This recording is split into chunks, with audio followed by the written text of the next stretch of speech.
Hello बच्चों, welcome to my channel Hisam mathematics. तो बच्चों, आज हम क्लास 10th का हमारा चैप्टर नंबर 5 है अरिथमेटिक प्रोग्रेशन, या फिर इसको कहते हैं समांतर श्रेणी। तो इसका हमें जनरल फॉर्म कैसे होता है हमें ये देखना है। तो पहले ये मान लेते हैं हमारा जो कुछ कोई एपी है जो जिसका जो फर्स्ट टर्म दिया हुआ है। अगर हम किसी एपी का फर्स्ट टर्म मान लेते हैं, क्या मान ले, ए मान लेते हैं। और जनरली क्या है कि एपी का जो फर्स्ट टर्म है हमेशा क्या माना जाएगा, ए ही माना जाएगा। मतलब ये कि पहला पद हम क्या मानेंगे, स्मॉल ए। ठीक है, कोई एपी हमारे पास है जिसका फर्स्ट टर्म है या फिर पहला पद क्या है, ए है, और उसका कॉमन डिफरेंस भी दे दिया है, मान लेते हैं। और जो कॉमन डिफरेंस है उसको भी जनरली क्या मानते हैं, स्मॉल डी में रिलेट करते हैं, मानते हैं कॉमन डिफरेंस, या फिर कहते हैं सार्वंतर क्या है, डी है। तो अब इसका जनरल टर्म हमें दिखाना है, इसका जनरल फॉर्म दिखाना है। तो हमें पता है कि इस एपी की जो डेफिनेशन भी यही है कि अगर हमें पहला टर्म पता हो जाए, फर्स्ट टर्म पता हो जाए, तो उसमें एक फिक्स नंबर को ऐड करते जाएंगे तो हमारा नेक्स्ट टर्म आता जाएगा, पूरी सीरीज बन जाती है। तो यहाँ पे अगर क्या है कि हमें फर्स्ट टर्म पता है, पहला टर्म क्या है हमारा ए है। और अगर हम सेकेंड टर्म की बात करें तो सेकेंड टर्म क्या होगा, इसी में एक फिक्स नंबर को ऐड करना होगा। और फिक्स नंबर क्या होता है हमारा, वो कॉमन डिफरेंस होता है, सर्व अंतर होता है। तो यहाँ पे अगर नेक्स्ट टर्म दूसरा टर्म निकालना कहेंगे, ए में क्या ऐड करेंगे, कॉमन डिफरेंस, वही जो हमारा फिक्स नंबर ऐड करेंगे तो सेकेंड टर्म आ गया ए प्लस डी। अगर हमें थर्ड टर्म लेके आना है तो पता है सेकेंड टर्म हमारा ए प्लस डी है। तो अगर हमें थर्ड टर्म लेके आना है तो इसमें फिर से क्या करेंगे, प्लस डी ऐड करेंगे। और फिर अगर हमें इसके बाद जो हमारा कौन सा है फोर्थ टर्म लेके आना है तो इसमें फिर क्या करेंगे, a प्लस डी, दो बार डी पहले से है, फिर तीसरा डी एक और ऐड करेंगे। तो इस तरीके से अगर हम डी को ऐड करते जाए हमारा ये पूरी एक सीरीज बन जाएगी जो हमारी एपी में होगी, अरिथमेटिक प्रोग्रेशन होगा, जिसका फर्स्ट टर्म ए होगा और कॉमन डिफरेंस स्मॉल डी होगा। तो इसको हम अगर थोड़ा सा अरेंज करें तो ये हो जाएगा ए, फिर यहाँ देखते हैं ए प्लस डी। अगेन अगर देखें यहाँ पे 2 टाइम डी आया हुआ है तो इसको हम जब ऐड करेंगे, लाइक टर्म है, तो हो जाएगा ए प्लस 2d, क्योंकि 2 बार डी आया तो ए प्लस 2d हो जाएगा। फिर यहाँ देखते हैं 3 बार डी आया है तो ये हो जाएगा ए प्लस 3d, ए प्लस 3d। फिर नेक्स्ट टर्म अगर लेके आएंगे फिर से एक डी और ऐड करना पड़ेगा, जस्ट उसके पहले नंबर। अगर हमें इसके बाद का टर्म लेके आना है, इसके बाद का पद लिखना है, तो उसमें क्या करेंगे, कॉमन डिफरेंस या जो फिक्स नंबर हम बता रहे थे उसको ऐड करना होगा। यहाँ पे फिक्स नंबर की एक डिफिनेशन बताई गई कि फिक्स नंबर को एक नाम दिया गया है जिसको बोलते हैं कॉमन डिफरेंस या फिर सर्व अंतर बोलते हैं। तो यहाँ पे ए प्लस 3d है, अगर इसमें एक डी और ऐड कर देते हैं तो हमारा नेक्स्ट टर्म हो जाएगा जिसे कहते हैं ए प्लस 4d। तो इसी तरीके से ये हमारा क्या है कि टर्म आता रहेगा। तो इस तरह का जो हमारा ये जो पूरा ए कॉमा ए प्लस डी कॉमा ए प्लस 2d ए प्लस 3d ए प्लस 4d, ऐसे ये क्या है आता रहेगा। तो इसी को बोलते हैं general form of an AP. ये एपी का व्यापक रूप होता है, एपी का जनरल फॉर्म होता है। ठीक है, तो इस वाले पूरी सीरीज को हम क्या कहते हैं, ठीक है, इसको बोलते हैं, ये हमारा है जनरल फॉर्म है एपी का, मतलब ए प्लस जिसका फर्स्ट टर्म ए है और कॉमन डिफरेंस क्या है, डी है। अब यहाँ पे एक चीज और देखते हैं कि हमारा जो ये हमारा ए है ये हमारा फर्स्ट टर्म है। अगर हम इसको A1 से बोल दें, हमारा फर्स्ट टर्म A1 है, और ये क्या हमारा सेकेंड टर्म है। इस सेकेंड टर्म का एक नाम देते हैं जिसे हम बोल देते हैं A2। फिर ये हमारा क्या है थर्ड टर्म है जिसे बोल दें A3। इसी तरीके से ये मतलब ये है कि हमारा पहला पद है तो A1 हो गया, दूसरा पद है A2 हो गया, तीसरा पद है A3 हो गया, चौथा पद है A4 हो जाएगा। इसी तरीके से इसी ऑर्डर में चलता रहेगा। तो ये हमारा A1 टर्म हो गया, first term A1, second term A2, और ये थर्ड टर्म A3, और ये फोर्थ टर्म क्या हमारा A4 है, ये हमारा A4 हो जाएगा, और ये क्या हमारा है A5 है। इसी तरीके से टर्म हमारा आता रहेगा। तो A1 A2 A3 A4 A5, इसको अगर हम लिखें ए के फॉर्म में लिखें तो क्या करते हैं कि हम पहला टर्म जो है A1 ना लिख के ए के फॉर्म में लिख सकते हैं। जैसे मान लेते हैं हमारा ये ए फर्स्ट टर्म हो गया हमारा, और सेकंड टर्म क्या है हमारा A2 है, थर्ड टर्म क्या हमारा है A3, फोर्थ क्या है A4। इस तरीके से हम इसको लिखते रहते हैं। ये 5 मान लेते हैं हमारा nth टर्म तक गया है तो ये हमारा n होगा, n टर्म हो जाएगा। तो यहां से हमारा a2, a3, a4, a5 first term क्या है, हम a कंसीडर करके चलते हैं। तो ये भी हमारा क्या है, एक एपी में सीरीज है, अरिथमेटिक प्रोग्रेशन है। तो इसके बाद अगर हमें क्या है कि हमें अगर एपी सीरीज दी हुई है, अरिथमेटिक प्रोग्रेशन दिया हुआ है, तो उसका अगर हमें पूछ ले कि बताइए इसका फर्स्ट टर्म क्या है, पहला पद क्या है और फिर कॉमन डिफरेंस क्या है।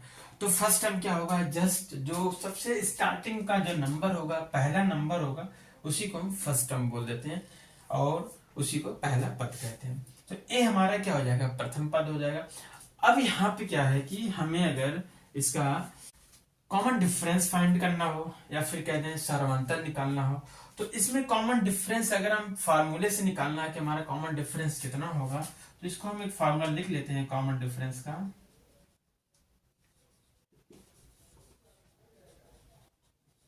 कॉमन डिफरेंस जिसको हम स्मॉल डी से रिप्रेजेंट करते हैं।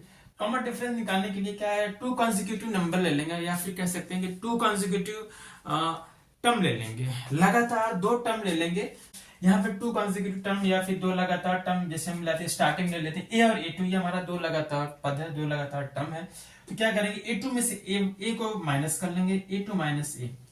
तो इसको माइनस करने पे हमारा क्या है, कॉमन डिफरेंस फाइंड हो जाएगा, सर्वांतर निकल आएगा। फिर यहां से अगर हमें मान लेते हैं कि हम ये हमारा 2 कॉन्जिक्यूटिव टर्म है, 2 लगातार पद हैं, अगर यहां से हमें कॉमन डिफरेंस निकालना तो क्या करेंगे, तो ये हमारा जो a3 है माइनस a2 कर लेंगे। अगर सेकेंड और थर्ड टर्म ले रहे हैं तो कहेंगे a3 माइनस a2, तभी हमारा क्या कॉमन डिफरेंस निकल आएगा। ये हमें ध्यान रहे कि 2 कॉन्जिक्यूटिव टर्म लेने पे जो हमारा सेकेंड वाला टर्म होगा उसमें पहले वाले टर्म से माइनस करते हैं हमेशा। तो यहाँ पे अगर हम मान लेते हैं कि 2 कॉन्जिक्यूटिव टर्म या फिर 2 लगातार पद हम a3 और a4 ले लें, तो a3 और a4 लेने पे तो यहाँ पर अगर हमें d निकालना हो, कॉमन डिफरेंस निकालना हो, तो क्या करेंगे, a4 में से a3 को माइनस करेंगे, तो ये a4 माइनस a3। और अगर हमें ये चेक भी करना हो कि बताइए कि ये हमारा जो गिवन सीरीज या गिवन सीक्वेंस है, ये हमारा एपी में है या फिर नहीं है, क्या करें हम इस तरीके से अलग अलग 2 कॉन्जिक्यूटिव टर्म लेके हम क्या करेंगे, कॉमन डिफरेंस को फाइंड करेंगे। अगर सभी का कॉमन डिफरेंस सेम आया, सेम नंबर आया, तो कहेंगे ये हमारा जो सीरीज है ये एपी में है, अरिथमेटिक प्रोग्रेशन होगा। ये श्रेणी क्या होगी, समांतर श्रेणी में होगी। तो जो भी समांतर श्रेणी में सीरीज होगा, अरिथमेटिक प्रोग्रेशन होगा, इसका कॉमन डिफरेंस हमेशा सेम आएगा। हम किसी भी फार्मूले का यूज करें, कोई भी 2 लगातार पद ले लें, कोई भी 2 कॉन्जिक्यूटिव टर्म ले लें, उनमें से माइनस करेंगे तो हमेशा हमारा डी जो होगा सेम आएगा, क्योंकि हम एक फिक्स नंबर को ऐड करने के बाद ही हमारा नेक्स्ट टर्म आता है। जो अगला पद आता है एक फिक्स नंबर को जोड़ने के बाद ही आता है, और उस फिक्स नंबर को हम कहते हैं कॉमन डिफरेंस या फिर सर्वांतर कहते हैं। तो यहां से हमारा ये सर्वांतर क्या है, निकल आएगा। तो यहाँ पे कुछ एग्जाम्पल से हम इसको समझते हैं कि किसी हमें फर्स्ट टर्म और कॉमन डिफरेंस दिए हुए हैं तो कैसे हम एपी फाइंड करेंगे, या फिर हमें कोई एपी दिया हुआ है तो उसका हमें अगर फर्स्ट टर्म और कॉमन डिफरेंस निकालना है तो उसको हम कैसे फाइंड करते हैं। तो बच्चों ये हमारा एक एग्जांपल है जिसका कह रहा है कि पहला पद या फर्स्ट टर्म a बराबर 5 है और जो कॉमन डिफरेंस d है वो इज इक्वल टू 3 है। तो हमें आप क्या करना है, इसमें अरिथमेटिक प्रोग्रेशन या एपी बताना है क्या होगा। तो एपी बताने के लिए क्या है कि यहाँ पे इसको हम सॉल्व करते हैं। हमें पता है कि जो हमारा फर्स्ट टर्म होता है a1 वो क्या होता है, a ही होता है। ये इसमें दे दिया क्या, 5 दे दिया, ये हमारा फर्स्ट टर्म हो गया 5। इसके बाद हमें सेकंड टर्म निकालना है। तो सेकंड टर्म निकालने के लिए a2 बराबर क्या होगा कि हमारा जो a2 होता है वो सेकंड टर्म फर्स्ट टर्म होता है, फिर प्लस उसमें क्या कॉमन डिफरेंस ऐड होता है, क्योंकि हमारा जो जनरल फॉर्म होता है a comma a plus D comma a plus 2d comma a plus 3d a plus 4d a plus 5d, इस तरीके से हमारा क्या होता है, ये पूरा एक जनरल फॉर्म होता है एपी का, अरिथमेटिक प्रोग्रेशन का। तो a2 हमारा a प्लस डी हो जाएगा। अब यहाँ पे अगर हम a की जगह क्या रख दें, 5 रख दें और d हमारा कितना 3 है, तो ये हमारा हो जाएगा सेकंड टर्म हमारा कितना आ जाएगा, 8 आ जाएगा। फिर अगर हम थर्ड टर्म निकालें a3 का क्या हो जाएगा, a प्लस 2d होता है। ये हमेशा याद रखना है कि ये अगर थर्ड टर्म निकाल रहे हैं तो यहाँ पे 2 होगा, 3 माइनस 1, यहाँ पे जितना नंबर होगा उसका -1 करेंगे तो यहाँ पे d का कोएफिशिएंट आ जाएगा। तो a प्लस 2d तो यहाँ पे देख रहे हैं ए हमारा कितना है, ए हमारा है यहाँ पे 5 है, 2 इंटू डी कितना है हमारा 3 है। तो यहाँ पे देखेंगे 2 3 6 और 5 को ऐड करेंगे तो आ जाएगा 11। 11 हमारा थर्ड टर्म हो जाएगा। फिर यहाँ अगर देखें फोर्थ टर्म कितना हो जाएगा, ए 4 इसका लो क्या हो जाएगा, तो ए प्लस 4 है तो यहाँ पे कितना आ जाएगा 3 आ जाएगा, तो 3D हो गया। फिर ए की यहाँ कितना हमारा है, हमारा फर्स्ट टर्म या पहला पद 5 दिया, 5 प्लस 3 इंटू डी की वैल्यू कितनी यहाँ पे है 3 है। तो यहाँ पे क्या करेंगे, 3 में 3 से गुणा करेंगे, 3 3 9 9 5 जोड़ेंगे आ जाएगा 14 या 14 आ जाएगा। ये हमारा फोर्थ टर्म हो जाएगा। तो इस तरीके से जो हमें एपी फाइंड करने की बात कर रहा है, हमसे ये भी कह सकता है कि इस एपी का जिसका फर्स्ट टर्म 5 है और कॉमन डिफरेंस 3 दिया हुआ है, तो मैं फर्स्ट 4 टर्म निकाल के बताऊं फर्स्ट 4 टर्म हमारे इस एपी का क्या होगा, या फर्स्ट 5 टर्म क्या हो गए, मतलब प्रथम 4 पद निकालिए, प्रथम 5 पद निकालिए या 7 पद निकालिए। तो आप क्या करोगे, इस तरीके से निकालते जाओगे। यहाँ पे हमने क्या किया है, प्रथम 4 पद निकाला है, स्टार्टिंग का फर्स्ट 4 टर्म हमने निकाला है यहाँ पे। तो एपी हमारी क्या हो जाएगी, फर्स्ट 4 टर्म की बात करेंगे तो हमारा पहला टर्म क्या होगा 5 होगा, ए सेकेंड टर्म कितना है 8 आया है तो कॉमा 8 हो जाएगा, फिर थर्ड टर्म कितना आया है 11 हो जाएगा, और फोर्थ टर्म कितना आएगा 14 हो जाएगा। यहाँ देखेंगे 5 फर्स्ट टर्म हम डायरेक्ट भी एपी को निकाल सकते हैं, जैसे हमारा 5 है पहला पद है, कॉमन डिफरेंस 3 है, तो क्या करते हैं फिक्स नंबर को ऐड करते जाएं, हमारा जो अगला टर्म आता रहेगा। जैसे 5 है प्लस 3 करेंगे 8 आ गया सेकंड टर्म, फिर 8 में 3 ऐड कर दो 11 आ गया, 11 में 3 ऐड कर दो 14 आ गया, अगला टर्म आ गया। फिर अगला टर्म निकालना है तो 14 में क्या कॉमन डिफरेंस को ऐड करते जाओ, 14 में अगर हम 3 को ऐड कर दे कितना हो जाएगा 17 आ जाएगा। तो इस तरीके से हम बहुत सारे कई जितने चाहे होते हैं टर्म निकाल सकते हैं। तो इस तरीके से अगर हमें फर्स्ट टर्म दिया हुआ है और किसी एपी का कॉमन डिफरेंस दिया हुआ था, तो इस तरीके से हम इसकी हेल्प लेके हम क्या कर सकते हैं, एपी को फाइंड कर सकते हैं। तो ये हमारा एपी हो गया है। तो देखते हैं अगर हमें एपी दिया हुआ है तो हम कॉमन डिफरेंस या फर्स्ट टर्म कैसे बताएंगे। तो ये हमारा एक दूसरा एग्जांपल है जिसमें कह रहा है for the AP 3/2, 1/2, -1/2, -3/2 dot dot dot. तो ये हमें कह रहा है कि right first term and common difference. तो हमें इसका पहला पद और इसका सर्वांतर या कॉमन डिफरेंस क्या होगा ये बताना है। तो जो फर्स्ट टर्म होता है, जो सबसे पहला पद होता है हमें जो दिखता है 3/2, ये हमारा क्या हो जाएगा पहला पद हो जाएगा, जिसे हम ए कहते हैं। ए बराबर क्या होगा 3/2, ये तो हमारा फर्स्ट टर्म आ गया, पहला पद आ गया। फिर आगे क्या कह रहा है कि एंड कॉमन डिफरेंस भी बताना है, सर्वांतर बताना है।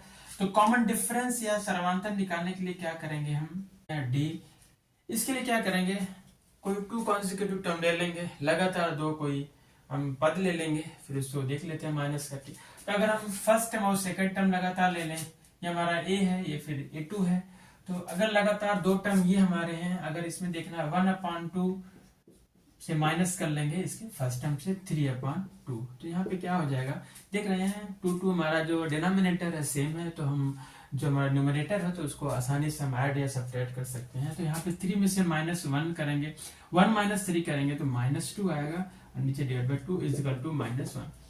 तो अगर हम फर्स्ट 2 टर्म लेके हम कॉमन डिफरेंस निकालें तो -1 आ जाता है।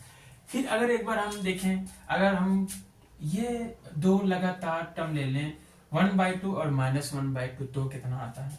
तो यहां से अगर हम कॉमन डिफरेंस निकालें -1/2, मतलब जो हमारा थर्ड टर्म है माइनस सेकेंड टर्म करेंगे, हमारा चूंकि थर्ड टर्म माइनस में पहले से है तो -1/2 फिर -1/2। तो यहाँ देखेंगे दोनों नंबर क्या हो गया, माइनस हो गया, -1/2 -1/2, दोनों का डिनोमिनेटर सेम है तो न्यूमरेटर को ऐसे ही ऐड कर लेते हैं। -1 हो जाएगा -2 / 2, ये आ गया -1। अब किसी भी 2 कॉन्सिक्यूटिव टर्म को लेके हम कॉमन डिफरेंस निकाल सकते हैं, और हर एक का क्या आएगा सेम नंबर आएगा, फिक्स नंबर आता है। तो यहाँ पे हमारा फर्स्ट टर्म या पहला पद 3/2 हो गया, और कॉमन डिफरेंस जो हो गया हमारा -1 हो गया। तो इस तरीके से आप किसी भी एपी का अगर हमें फर्स्ट टर्म निकालना है, कॉमन डिफरेंस निकालना है, तो इस तरीके से निकाल सकते हैं। तो बच्चों नेक्स्ट लेक्चर में हम देखेंगे कैसे हम किसी एपी का nth टर्म निकालते हैं, या फिर जैसे कि बोल दें 15वां पद क्या होगा, 20वां पद क्या होगा, 18वां पद क्या होगा, या 18 टर्म क्या होगा, 10 टर्म क्या होगा। तो ये नेक्स्ट लेक्चर में देखते हैं। ओके बच्चों, आज हमारा यहीं तक। Have a nice day, take care.